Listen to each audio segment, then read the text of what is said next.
The path of the mystic. When I listen to that song, I feel like that is a message from God to us, that as we begin to surrender our lives into that divine oneness, we begin to experience things in a much bigger, brighter, and beautiful way. And of course, the journey that we are on is to experience the fullness of life. We are here to learn how to love, to be that love. And the path of the mystic, for me, is truly an embrace of that divine consciousness, that oneness. In the Science Mind, Ernest Holmes wrote, all of it is present at any and every point within itself. It is not approaching a point nor receding from it, but is always at the point. Wherever I am, whatever it is I'm doing, that divine presence is right here. My first moment of awareness of that was when I was 27 years old. And I had that epiphany moment where God and I were one. I felt it, I experienced it. Right in the core of my being, I knew God as love. Not as something separate from me or outside of me, but rather the very essence of life that was moving through me. And that began this journey of expansion, this journey of discovery, of learning, of being, of meditation and prayer, and just being, courting the presence might be the best way of putting it. Finding more and more ways to experience that fullness. And what I love about this teaching is that the whole premise of it is that there is only one thing. There's only one thing. When I sit back and say I can't do something, I'm telling a lie. The path of the mystic is about being present. It's not about figuring something out or wondering how to make it work, but it's about trusting that intuitive knowing inside of us and allowing that to move, allowing that to bubble up into our awareness so that we can, in fact, live that consciousness. The mystic trusts in the universe. No matter what we see in this physical realm, this is merely an echo. You know, if you stand on top of the Rocky Mountains and you scream out into the valley area, all of a sudden the sound comes back. That's life. Every moment. The thoughts that we think, the way that we behave, the journey that we're walking is all coming from the inside out. And whatever is coming into my life is merely an echo of an idea held in mind prior to that moment. What we think about, the way we focus our attention, all of it creating that next moment. The whole of God is present at any and every point within it. And it was this indwelling spirit that Jesus prayed. So if you think about the way shower, Jesus, right? So here's this guy who goes into the desert for 40 days. Releasing, you know, that's really that inner journey, right? That's the mystical path where we separate ourselves from this world of form to take a moment within our own heart and mind and soul to hear the messages that are coming, to listen to the divine guidance. And when we do that, life tends to have a flow about it. Now, that doesn't mean there isn't going to be a bad day or bump in the road or some challenge to, you know, face or deal with. But what it does mean is the way in which I deal with it will be so different. I remember prior to having my spiritual epiphany that I would look at the world out here and try to fix it. And I know we're still doing that.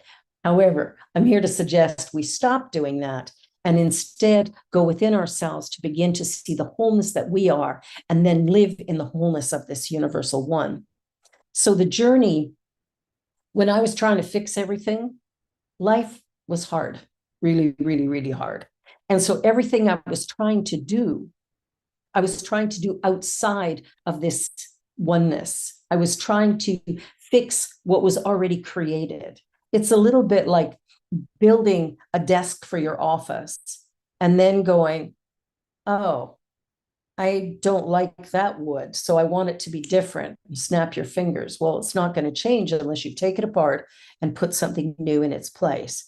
It's already created, it's already there. The path that we're on, it's time for us to begin to renew our sense of our divinity, to begin to just breathe life into what is possible. Ernest Holmes said, all life is bound together by one common law of love. And love is the self-givingness of spirit. See, here's the thing. When we look at the world outside, we see limitations, we see challenges, we see difficulties. When we connect with the divinity within, we see none of that. When we connect with that divinity within, we begin to feel the emergence of something remarkable. We begin to notice a flow in life that makes it easier. And again, it doesn't mean there isn't a bump in the road. It doesn't mean there isn't a challenge that shows up, but the way it's dealt with is very different. One of the things I remember from years ago, I would lose my keys. Anybody ever lost their keys? Yeah. Lose my keys, lose my wedding rings, whatever. And it'd be, ripping the house apart, trying to find them. Where'd they go? Where'd they go? And I learned way back then to just sit down, stop looking for answers out here, even if it's lost keys. And I would sit down and just take a breath. Just take a breath. And go, I know where it is because I put it there. And I would just close my eyes and quiet my mind. And immediately, and I do mean immediately, something would pop into my awareness. And sure enough, there would be the answer. I would find what I was looking for. The mystical path is that path of divinity. It's that path of going here first. It's that path of taking time every day in silence. It's not leaving this physical realm, but unifying with it, acknowledging that the physical, the emotional, the mental, the spiritual is one thing, that this world that we live in and all of the people in it, one thing. There is no them and us. There's only the one. And so one of the things that Ernest Holmes wrote is we must unify in our mentalities with pure spirit. With this infinite mind, each individual exists, not as a separated, but as a separate entity. So we are what God is. There is no God in the sky up there. There's an energy within us that's being us. It's the cells of our body, the activity of our lives. It's the waves that are moving this message out to each one of you across Canada. It's not someplace we get or someplace we've got to go, but it's the experience of living that we have in the moment, that we accept this presence, this power. When we relax our minds enough to simply be with what is, there's the challenge, right? Because we always want to change what is, or often we want to change what is. We look at what's going on around us and we go, well, I got to fix that. I got to change that. That needs to be different. Oh, well, that's not working for me. I don't like it. Nothing that is already created can we change by thinking a new thought. The new thought creates the next moment. It doesn't change the current one. If I'm looking to create a new experience in my life and living, I must go within myself, court the divine, court the beloved.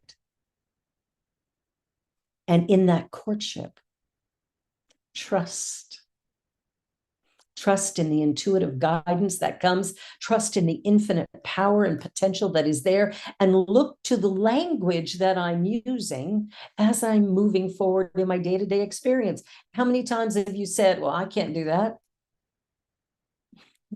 I don't know. We say words, I should do this. I could, shoulda, woulda, coulda, but we got all these words, try, we're going to try a new thing. Well, you're going to do it or you're not. Try isn't a thing. When we are courting the divine, when we are living the beloved, the life of the beloved, that divine essence, as we begin to live from that, we stop speaking in ways that separate and begin to acknowledge the fact that we are ever and always just one.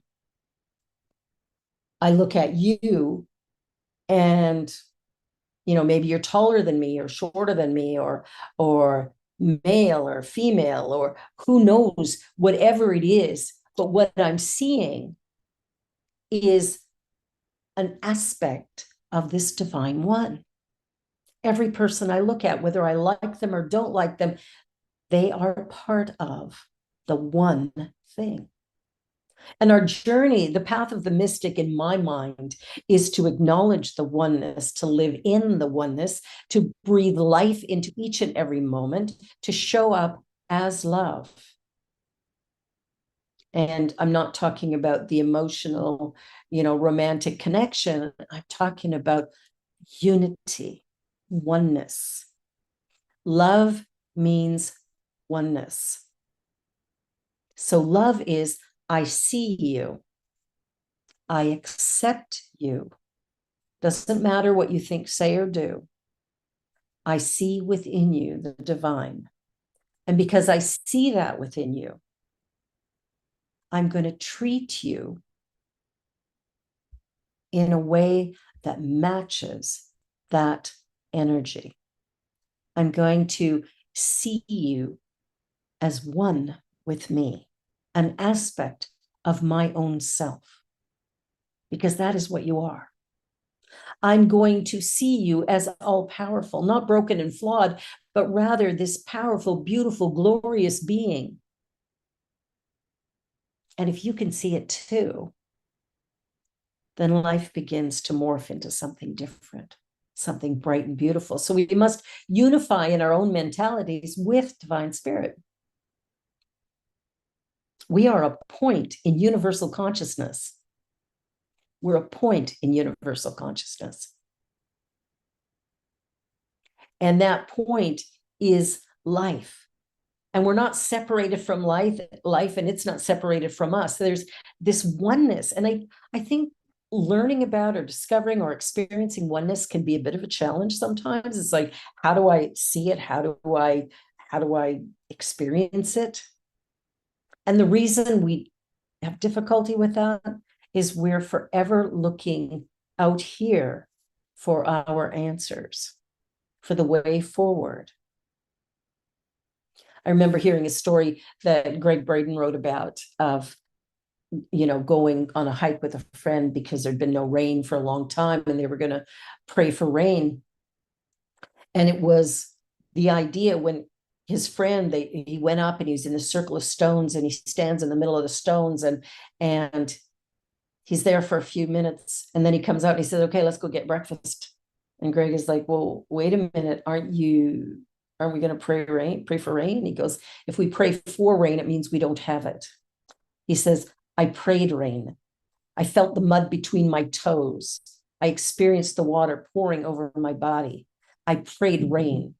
When we are living in that place of peace and love and joy, we can't pray for that because it means we don't have it. And the universe responds exactly to what it is we're putting out moment by moment. So if I'm praying for something, what I'm saying to the universe is, I don't have it. I want it, but I don't have it. And the wanting continues. That's what I end up getting. So we shift our perspective and we begin to acknowledge. It's like Gandhi said, be the peace you want to see in the world or be the change you want to see in the world.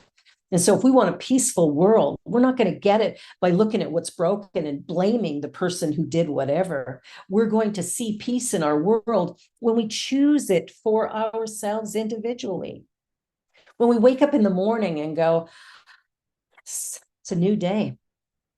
I'm on the right side of the grass, so this is the start of a good new day. And I'm going to celebrate and laugh and sing and play and dance and love and be present with what is.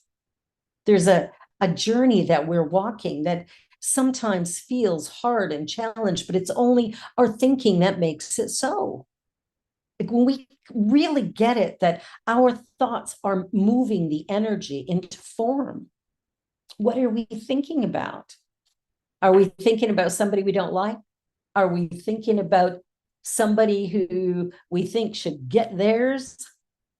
Are we annoyed and frustrated with the people around us or the world at large, looking at it and seeing it as needing fixing? If I see the world as needing to be fixed, I get to be right. If I see the world as one divine expression of an absolute goodness, then I begin to move the energy in the direction that I prefer.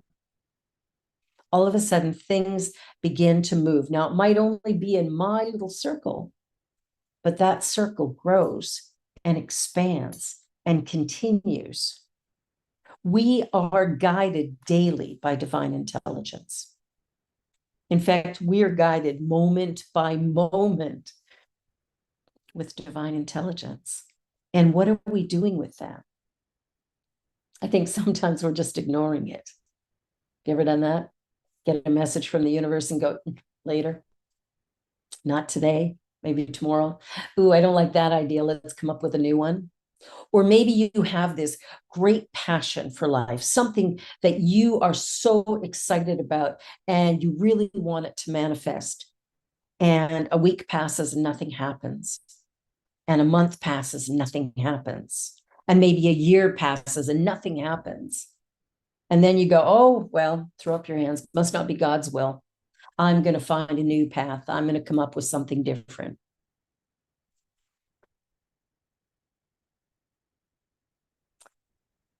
You are God. If it isn't manifesting for you, it is you who have decided at some level there is something within you that has blocked or stopped it. So when I look at my life, when I look at the things that are working and the things that feel challenged, what I know is something in me. If there's something that I see that I wish was different, I have to go into my own consciousness and sit with who I am, sit with my connection to source, and listen. The path of the mystic is really largely about listening and responding. That's it. Pretty simple, right? Listen and respond. Listen and respond. Now, don't respond with, yeah, I can't do that part, but rather, okay, let me sit with that. Let me move into that idea. Let me accept that idea and watch as the universe begins to unfold the entire landscape in order for you to maneuver and create and experience that new reality. The journey that we're on, the desires that we have, that innate part of us that is really tapped into our dream, you know, that big dream that we've been sitting with, that we're hoping would happen. Well, it doesn't happen outside of us. It happens through us. And the path of the mystic is to listen and respond. Listen and respond. Take time every day in meditation and prayer so that we can begin to hear the information that's coming. And then have faith in it. Trust it. Trust it. Whatever it is leading us It is directing us and moving us forward in ways that maybe seemed unimaginable in the past. But the truth is that the moment we tap in, something occurs that changes everything. The minute we tap in. So I want to invite you to explore the ideas of being rather than doing. And I know we really do like to do stuff, don't we? I know I do. Do. Instead of doing, being. And so that starts with taking time each day, not some days, but every day. We eat every day.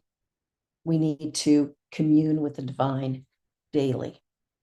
To take the time to just rest in that place of knowing I am one with this divine presence, that whatever I have need of, whatever is necessary to fulfill my greatest vision, my greatest dream for my life, it's right here, right where I am right now. Not separate from me, not different than me, not impossible, but absolutely in the process of creation, right here where I am. And it will probably happen in a way that does not follow a logical flow of information. When I was coming to Toronto to start a center, I ended up going west first to Vernon, BC, in order to come here. And it's like the path winds and weaves. And that's okay. When I was interviewing Erin Drucker for my Joy show the other day, she was talking about swimming across the English Channel on a relay team. And she said the way you have to swim it, you can't swim it in a straight line of, I think it's 22 kilometers or something. She said it's actually 32 kilometers because you have to go with the tide and you're constantly doing this. So one swimmer's going this way and the new person comes in and swims this way. And that is constantly moving to stay in alignment with the end result of getting to the destination. So the destination that we're seeking, the place that we want to go, is right within us, everything we need. And all we need to do is allow ourselves to move with the universal flow, whichever way it's moving, to have faith, to trust, and to allow. The path of the mystic is actually simple. Listen and respond. That's it. Invite you now to just relax for a minute. Close your eyes if you feel comfortable doing so. And let us go into meditation. And I invite you to just taking a deep breath in, relaxing your body. Another deep breath. Just relaxing a little further.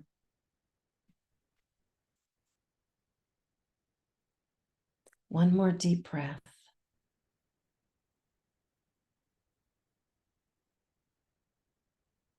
And just let go of anything you think you need to do later today. Let go of anything you need to think about for this week. And just be in this moment.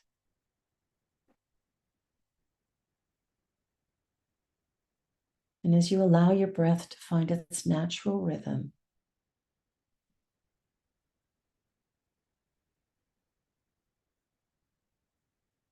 allow yourself to run through your mind.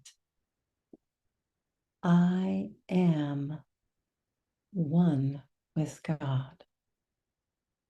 Or if you don't like the word God, I am one with the universe. The universe and I are one. And when your mind drifts into something else, just bring it back. I am one with the universe. The universe and I are one.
Repeating it over and over in your mind. I am one with the universe. The universe and I are one.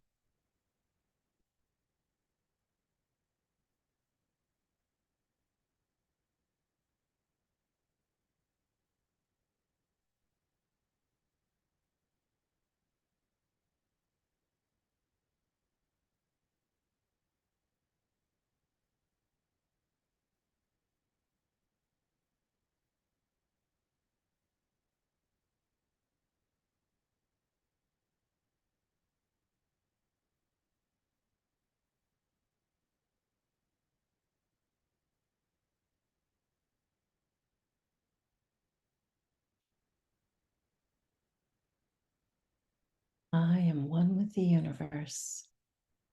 The universe and I are one.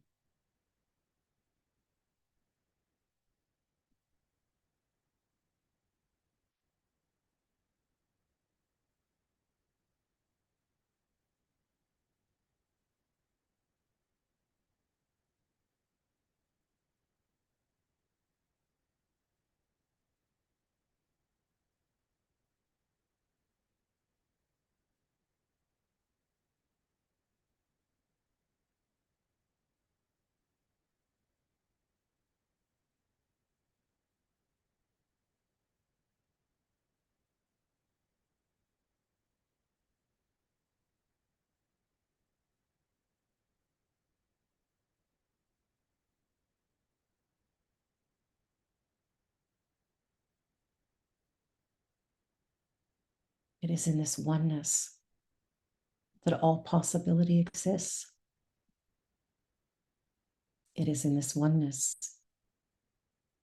that every potential already is. It is in this oneness that we are powerful, productive, that we are infinite potential being realized.